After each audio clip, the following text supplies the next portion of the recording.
Angithi why lo engezwani nalo ngoba phela laba babuya la bobabili kodwa lo mangabe ehlangana nalo uzozwe ekhala lo ethi hayi vele uyitshona vele angikuzwa vele mina ngahle ngikuchaye vele ngikuqede ngenduku vele uyitshona vele kuyadelela okuyitshona vele kwasimoja vele kudala basitathela umhlaba kwasimo yini leni ibangayo nibangani nina nobabili ngoba lo ubuya la nalo ubuya la so yini leni ifike nibange.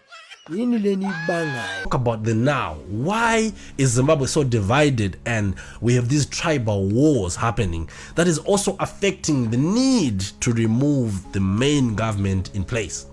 Fast forward to the time when Zimbabwe got its independence. The Shona and the Ndebele people fought side by side during the war with white settlers. Now, ZAPU was a party that was formed by the Ndebele people, and they had their military wing called ZIPRA. Then ZANU was also formed by the Shona people, and they had their military wing called the ZANLA forces. But soon after the war, when there were negotiations with the white minority groups, Robert Mugabe went on a spree in a series of murders, mass murders, which was in Matabeleland areas and Midlands areas. This was called Kukurahundi. It is one of the bloodiest genocides ever after the Rwandan genocide. Thousands upon thousands, children, mothers, and old people were unalived by a militia group called the 5th Brigade, and this was the worst atrocity ever committed by an African government, obviously other than the Rwandan genocide. So after that, we got into the whole period of unity. We said, okay, let bygones be bygones. We have fought, we have murdered, we have done the worst things, but hey, let us bring the two nations, the Ndebele or the Mtwagazi kingdom and the Shona or Mtapa kingdom, into one, and we shall call it Zimbabwe.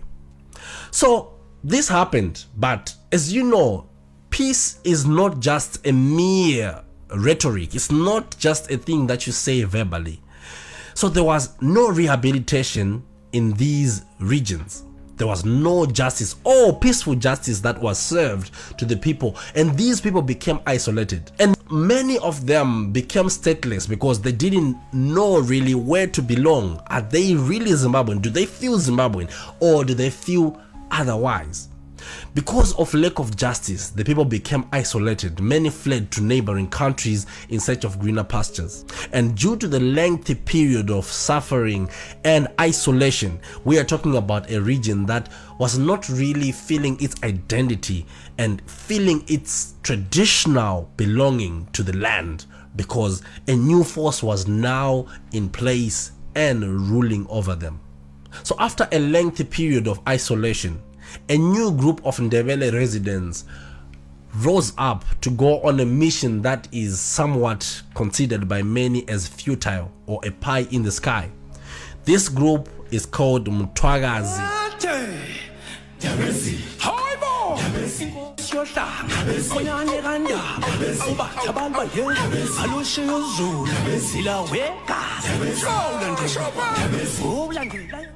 Now, this group wants to divide Zimbabwe into two countries, Zimbabwe and Mtwagazi. It was launched 10 years ago, and their message is very clear. They want Zimbabwe to remain as Zimbabwe with Shona people, and the rest of us, the rest of them, on the other end.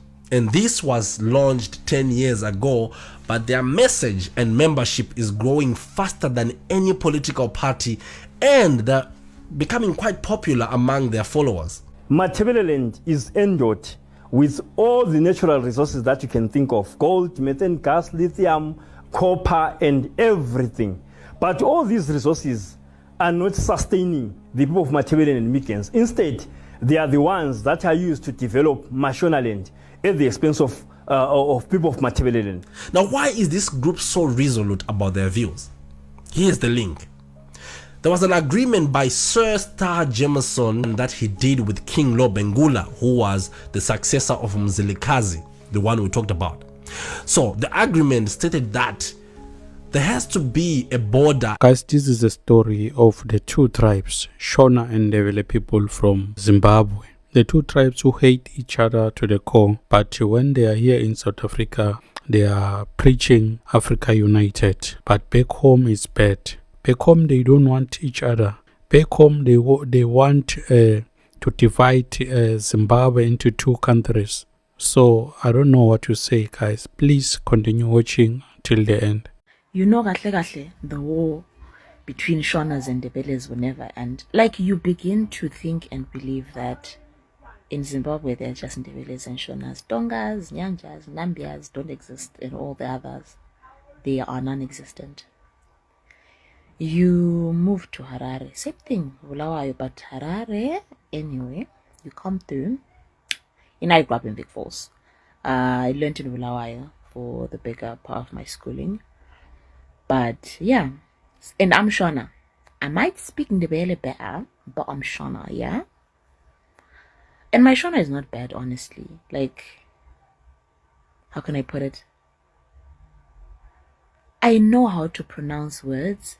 I just don't think too much about it because it's just the language. So at the end of the day, I know how to communicate. You understand? Same thing with English. If you're gonna say potato, I know what you're talking about. I'm not gonna start going, no, it's potato. Look, jiwa, like, it doesn't matter how you pronounce it, as long as I understood that you're talking about potato, that's cool. You know what I'm saying? So for me, it's the same with every language. Of course, in vernacular, sometimes, pronunciation is important, because if you pronounce it a bit differently, it might mean the other way. But then I've never found myself in that situation.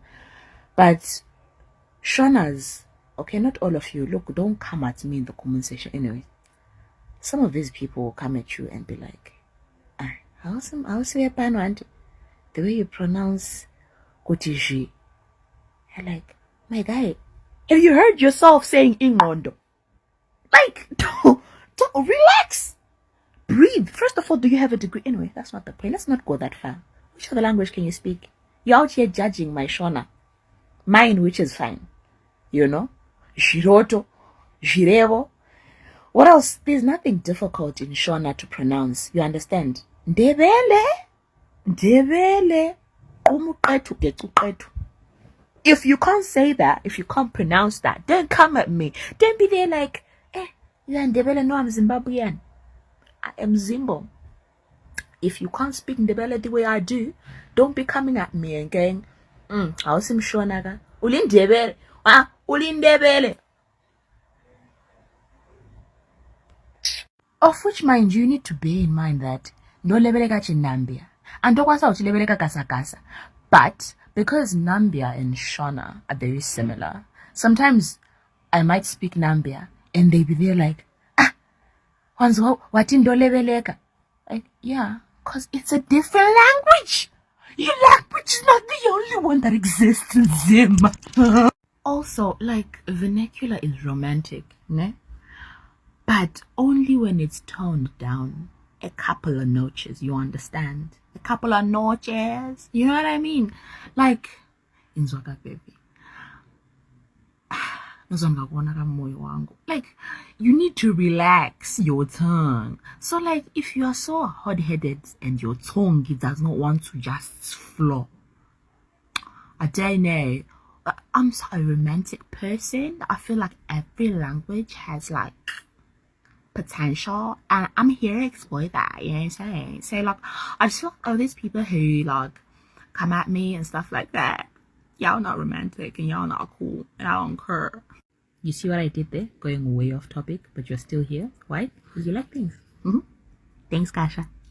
Labantu abakhe ngiyabonga. Mina ngahlukuluzeka kakhulu ngoba namhlanje nje sengisele ngingedwa, angilabani. Bafika ebusuku, ngikhulele kumnewethu. Bafika ebusuku ekhaya kubhuti. Bafika bathi vuka. Lapha sicela imoto, ubhuti wayele moto. Asithathe ubhuti asise Gwanda kulo muntu ogulayo. ubhuti wayenjalo wayegula. Uthe egula njalo wavuka ubhuti esithi kahle ngiphume ngiye phandle phela ngibone laba abantu abangilukhuzayo. Kathi bona vele bayigenge babe bempamba ubhuti. Bemkhama bemtshaya ngamatshe bemtshaya hlaba umkhosi atheni. Umkakhe wasephuma endlini. Wathi hawu kathi umkami ufelani. Wathi yazi phela sifuna wena. Babe bethatha ingqamu begwaza umkakhe. Bemgwaza ingqamu lakhathesi yaze yaphuma eselahlwa. Ubhuti wakhandwa bathi beqeda ukumkhanda laphana sebembona ukuthi uyadikiza kodwa kakafi. Kwakulendlu yomfana wakhe naye engekho khonapho ekhaya. Bamfaka endlini lana, indlu lana yayilezana zokukanywa. Bathathi bavula imoto yakhe bathela ipetrol phezu kombheda bamtshisa. Wathi umfazi wakhe bathatha amaplastiki bangene ema-bedroom bamhaqaza ngamaplastiki. Bathe beqeda ukumhaqaza bamfaka ngaphansi kombheda. Bathe besuka lapho baya esibayeni. Bathe sebesesibayeni babulala inkabi ezimbili. Bapheka izithwala bapheke ebusuku khonapho badla. Ababekufuna kubhuti babakubutha bonke. Yikho ngaleyo ndlela lo mntanakhe laye watshona. Ngaleyo ndlela umama waphambana ikhanda ufike ngasela ngqondo ngenxa yokubona izidumbu zabantu bakhe zitshisiwe. Azange babe lamathuna, bazange babe lani. Yikho khathesi mina esengisele ngingedwa ngihlukuzeka kangakanani. Thank you guys for watching till this far, and I'm sorry some of the stories are not in full, but the picture I wanted to paint on this video is to show you that a lot of people that are coming here in South Africa and preaching African unity are very wounded back home, and they are enemies back home. Not only Shona people and Ndebeles, but even Igbo and Yoruba people back in Nigeria. So I don't think the unity that they are talking about is the unity that they want us to welcome them here in South Africa and misuse and destroy our resources. But in actual fact, there will never be a unity amongst us as black people in Africa because of the history that we're coming from, whereby a lot of people were wounded and still today are not healed. So please leave a comment below. Danko.